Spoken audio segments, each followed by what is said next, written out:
اعوذ باللہ من الشیطان الرجیم بسم اللہ الرحمن الرحیم۔ سب سے پہلا درود و سلام اللہم صلی علی سیدنا محمد وعلی آل سیدنا محمد واصحابہ وبارک وسلم۔ بخاری اور مسلم کی ایک حدیث ہے کہ جس میں حضرت عمر رضی اللہ تعالی عنہ سے روایت ہے کہ وہ کہتے ہیں کہ میں نے رسول اللہ صلی اللہ علیہ وسلم سے سنا، آپ فرماتے تھے کہ سب انسانی اعمال کا دار و مدار بس نیتوں کے اوپر ہے،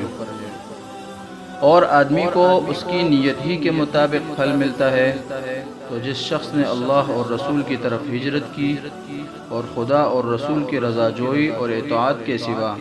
اس کی ہجرت کا اور کوئی باعث نہ تھا، تو اس کی ہجرت در حقیقت اللہ اور رسول صلی اللہ علیہ وسلم کی طرف ہوئی، اور بے شک وہ اللہ اور رسول کا سچا مہاجر ہے،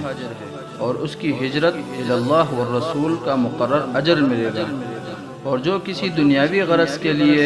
یا کسی عورت سے نکاح کرنے کی خاطر مہاجر بنا، تو اس کی ہجرت اللہ اور رسول اللہ صلی اللہ علیہ وسلم کے لیے نہ ہوگی،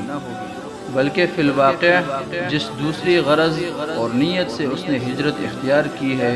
عند اللہ، بس اسی کی طرف اس کی ہجرت مانی جائے گی۔ اللہ تعالی عمل کرنے کی توفیق عطا فرمائے۔